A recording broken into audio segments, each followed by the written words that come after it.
Hello students and welcome back to Vedantu's NCERT Solutions class 11th and 12th जहाँ पे हम NCERT की सभी एक्सरसाइजेस डिटेल में डिस्कस करते हैं of all the subjects on one single platform. ये क्वेश्चन है आपकी क्लास 12th की केमिस्ट्री की NCERT का सबसे पहला चैप्टर सॉल्यूशंस का क्वेश्चन नंबर 1.29। ये बोल रहा है नैलोरफीन जिसका फॉर्मूला दिया हुआ है similar to morphine. Morphine is used to combat withdrawal symptoms in narcotic user. Narcotic मतलब क्या होता है, जो बहुत ज्यादा सिगरेट पीते हैं ना, तो उनको सिगरेट पीने की आदत छुड़वाने के लिए ऐसा केमिकल की दवाई दी जाती है, ठीक है। और इसकी दवाई की डोज है जनरली होती है 1.5 मिलीग्राम्स, ठीक है। और calculate the mass of 1.5 into 10⁻³ molar. M का मतलब है molar, molal solution, molal aqueous solution required for the above dose।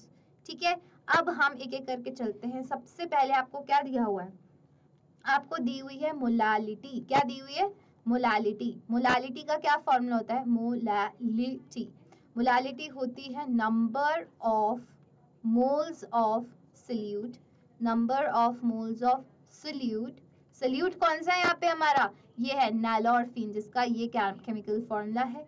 Number of moles of solute upon mass of solvent, जो भी सॉल्वेंट है हमारा, सॉल्वेंट इन केजी। किसमें होना चाहिए मास? केजी में होना चाहिए। एक्वस सोल्यूशन है, मतलब कि सॉल्वेंट क्या है हमारा? पानी है। अब इसमें पूछा गया है कि कितना मास, मोलालिटी दी हुई है, मतलब ये वैल्यू आपको दी हुई है। Number of moles of solute हम निकाल सकते हैं, क्यों? क्योंकि हमें पता है कि 1.5 मिलीग्राम्स है, और इससे हम क्या निकाल लेंगे, ये फॉर्मूला भी दिया हुआ है, तो हम इसे नंबर ऑफ मोल्स निकालेंगे, क्योंकि इससे हम मोलर मास निकाल सकते हैं। इसमें पूछा हुआ है कैलकुलेट करना है हमें मास एक्वस सोल्यूशन का, मतलब कि हमें ये जो सॉल्वेंट है ना, इसका मास कैलकुलेट करना है हमें, ठीक है। तो अब हमें हर चीज तो दी हुई ही है, तो number of moles of solute पहले निकाल लेते हैं। सबसे पहला केस करते हैं हम, मोल्स ऑफ सोल्यूट निकाल रहे हैं। मोल्स ऑफ सोल्यूट है हमारा C19 H21 and NO3। Moles निकालने के लिए मोलर मास पता होना चाहिए, तो कार्बन का 12 होता है एटॉमिक मास इंटू 19 कार्बन से, प्लस हाइड्रोजन का एटॉमिक मास 1, और कितनी हाइड्रोजन है? 21, प्लस नाइट्रोजन का एटॉमिक मास 14, प्लस ऑक्सीजन का atomic mass 16 into 3 oxygen present है। तो इससे मोलर मास कितना आ गया? कैपिटल एम हमारे पास आ जाता है 311 ग्राम पर मोल। ये क्या आया है? मोलर मास आया है, इसका मोलर मास आया है। अब हमें इसके मोल्स निकालने हैं।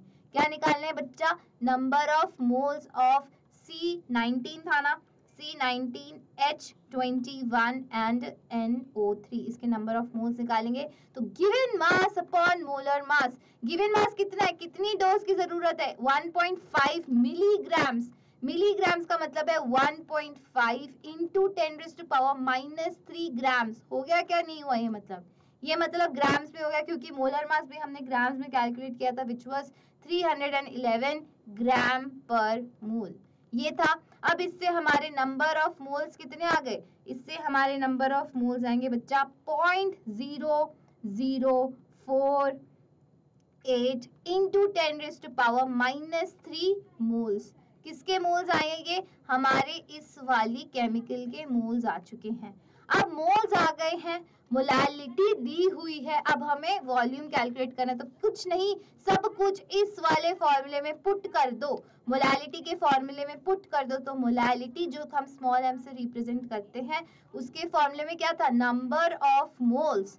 क्या है? Number of moles of solute, दोबारा से फॉर्मूला लिख रही हूँ, upon mass of solvent in KG. क्या है? Mass of solvent in KG, ठीक है। अब मोलालिटी हमें गिवन है, which is 1.5 into 10⁻³ molar solution given है। मोल्स हमने कैलकुलेट करे आए थे 0.0048 मोल्स, इतने आए थे ना? यस, ठीक है। पॉइंट इंटू 10⁻³ क्या मैंने लगाया था? हाँ लगाया था 10⁻³ ये 8 है मोल्स थे।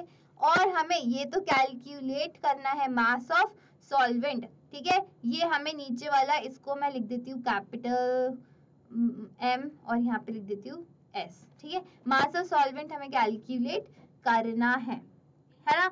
अब ये मास ऑफ सॉल्वेंट किस में आएगा, केजी में आएगा, क्योंकि ये फॉर्मूले के हिसाब से केजी में आएगा। अब जब हम इसे कैलकुलेट करते हैं तो मास ऑफ सॉल्वेंट हमारा आता है बच्चा, कितना आता है, हमारा आता है 0.003, एक सेकेंड अच्छे से लिखने दीजिए ताकि आप लोग कंफ्यूज ना हो, आप लोगों की कंफ्यूजन हटाने के लिए ये सीरीज है।